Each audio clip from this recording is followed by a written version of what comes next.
आत्मा से परमात्मा को जाना जाता है। ज्ञान के द्वारा ही अमृतत्व प्राप्त होता है। दिव्य ज्ञान को ही अमृत के रूप में जाना जाता है।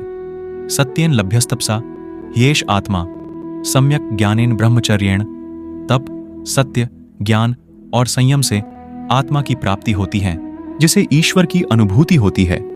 वह उस परब्रह्म की सद्गुण, सत्कर्म, सद्विचार एवं सत स्वभाव रूपी किरणों को, विभूतियों को अपने में धारण करता चला जाता है और ब्रह्म जानने वाला ब्रह्मवत बन जाता है। उसी तरह प्रभु के अनुग्रह प्राप्त सच्ची ईश्वर भक्ति में उठना चाहिए। ब्रह्म सत्य स्वरूप है, ज्ञान स्वरूप है और अनंत स्वरूप है। जो मनुष्य उस अविनाशी परमेश्वर को जान लेता है वह सर्वज्ञ होता है, परमेश्वर में लीन हो जाता है। उसी परमेश्वर में सर्व प्राण, पंचभूत, सभी इंद्रियाओं और विज्ञानात्मा आश्रित हैं। ब्रह्म का पहचानने वाला परम पद प्राप्त होता है। इस लोक में यदि ब्रह्म को जाने तो संगति है, और यदि यहां न जाने तो महाविनाश है। धीर लोग प्रत्येक वस्तु में उसे विशेष रूप से चिंता करके इस लोक से जाकर अमृत होते हैं। स्वर्ग, मोक्ष, ब्रह्मलोक आदि का शास्त्रों में वर्णन है। वे कोई स्थान, स्वरूप या क्रियाकलाप नहीं है। अज्ञान का समाधान होने पर जो शुद्ध दृष्टि और निर्मल विवेक उदय होता है, उसी को स्वर्ग, मुक्ति आदि नामों से पुकारते हैं। लोग ईश्वर का अस्तित्व मस्तिष्क मात्र से स्वीकार करते हैं, हृदय से नहीं। जानते सब हैं, मानते नहीं। यदि ईश्वर का अस्तित्व सच्चे मन से हृदयंगम किया जाए और आत्मा का कल्याण परमात्मा के सामीप्य अनुग्रह में माना जाए, तो फिर मनुष्य न तो कुमार्गगामी हो सकता है और न काम, क्रोध, लोभ, मोह, मद मत्सर के पाश में बंधा हुआ वासना, तृष्णा की कीचड़ में जिसे आत्मकल्याण की, ईश्वरीय अनुग्रह की आकांक्षा है, उसके लिए उत्कृष्ट स्तर का जीवनयापन करना ही एकमात्र मार्ग रह जाता है। कई धर्मों का ध्यान उन लोगों की मदद करने पर है जो ईश्वर में विश्वास नहीं करते हैं। उनके लिए ईश्वर में विश्वास प्रक्रिया की शुरुआत और अंत है। एक बार जब आप ईश्वर में विश्वास कर लेते हैं तो करने के लिए और कुछ नहीं बचता। हालांकि हिंदू धर्म में विश्वास केवल पहला कदम है। हिंदू केवल ईश्वर में विश्वास करने से आगे बढ़कर स्वयं ईश्वर का अनुभव करना चाहते हैं। हिंदू धर्म के सबसे प्रसिद्ध आधुनिक शिक्षकों में से एक स्वामी विवेकानंद के जीवन की एक क्लासिक कहानी है, जो भगवान का अनुभव करने के हिंदू दृष्टिकोण को दर्शाती है। जब विवेकानंद विश्वविद्यालय के छात्र थे, तब उन्होंने कलकत्ता क्षेत्र के कई प्रमुख धार्मिक नेताओं से पूछा, जहां वे रहते थे, क्या उन्होंने भगवान को देखा है? रामकृष्ण से मिलने तक उन्हें कभी किसी से स्पष्ट और आधिकारिक उत्तर नहीं मिला।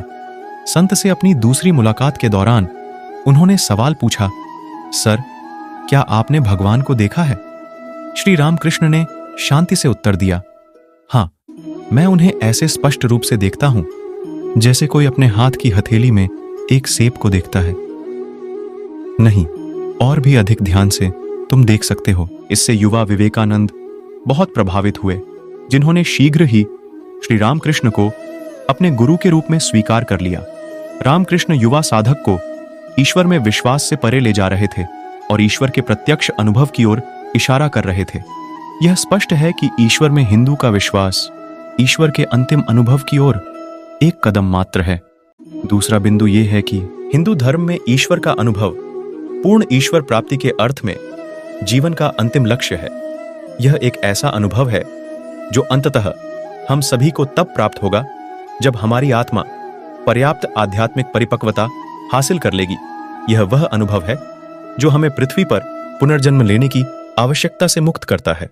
यह हिंदू के लिए हर किसी का लक्ष्य है। उत्तर भारत की एक महान संत आनंदमयी मां ने ईश्वर प्राप्ति के लक्ष्य को बहुत खूबसूरती से बताया है। मनुष्य तभी तक मनुष्य है जब तक वह आत्म साक्षात्कार की आकांक्षा रखता है। हमारी अपनी गुरु परंपरा में सद्गुरु योगस्वामी ने एक समान महावाक्य का उच्चारण किया, तनई अरि, अपने आप को जानो। उनके शिष्य मार्कंडू स्वामी इस बात पर जोर देते थे। योग स्वामी ने हमें सैकड़ों काम नहीं दिए, केवल एक ही काम दिया, स्वयं को महसूस करें या अपने आप को जानें या पता लगाएं कि आप कौन हैं। योग स्वामी ने कहा, आप हजारों किताबों में या लोगों की बातें सुनकर सच्चाई नहीं ढूंढ सकते। तुम्हें स्वयं ही आत्मा का अनुभव करना होगा। इस अनुभव को ईश्वर प्राप्ति या आत्म साक्षात्कार कहा जाता है। हिंदू धर्म छोटे एस वाले स्व, जो कि अहंकार है, और बड़े एस वाले स्व, जो आत्मा है, के बीच अंतर करता है। पश्चिमी आत्म सुधार शब्दावली में आत्मबोध का तात्पर्य आपके बाहरी स्व की पूर्ण क्षमता को प्रकट करना है। हिंदू धर्म में स्वयं को साकार करने की दिशा में पहला कदम एक आध्यात्मिक प्राणी, एक दिव्य आत्मा के रूप में अपनी पहचान का दावा करना। अगला कदम आत्मा के सार को महसूस करना है, जो सबसे गहरे स्तर पर ईश्वर का सार भी है। इसलिए अपनी अंतरतम प्रकृति का अनुभव करने में हम ईश्वर का भी अनुभव करते हैं। ईश्वर के अलावा धर्म को बुराई की भी चिंता है। फिर हिंदू धर्म बुराई को मनुष्य की आंतरिक दृष्टि से देखता है, बाहरी के रूप में नहीं। बुराई का संबंध मनुष्य के सहज स्वभाव से है, जो क्रोध और हिंसा पर आधारित गलत कार्य करने में सक्षम है। हम कह सकते हैं कि मनुष्य का स्वभाव 3 प्रकार का है: सहज, बौद्धिक और आध्यात्मिक। लक्ष्य वृत्ति को वश में करना, बुद्धि को निर्देशित करना, अहंकार का दोहन करना और आध्यात्मिक प्रकृति को प्रकट करना है।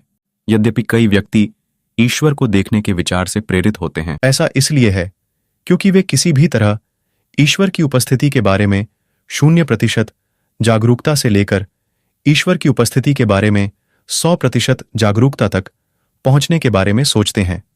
यहीं पर किसी की आत्मज्ञान की अवधारणा एक बाधा हो सकती है कि आत्मज्ञान कहीं से आने वाली एक तात्कालिक घटना है जो हमें बिजली की चमक की तरह बदल सकती है।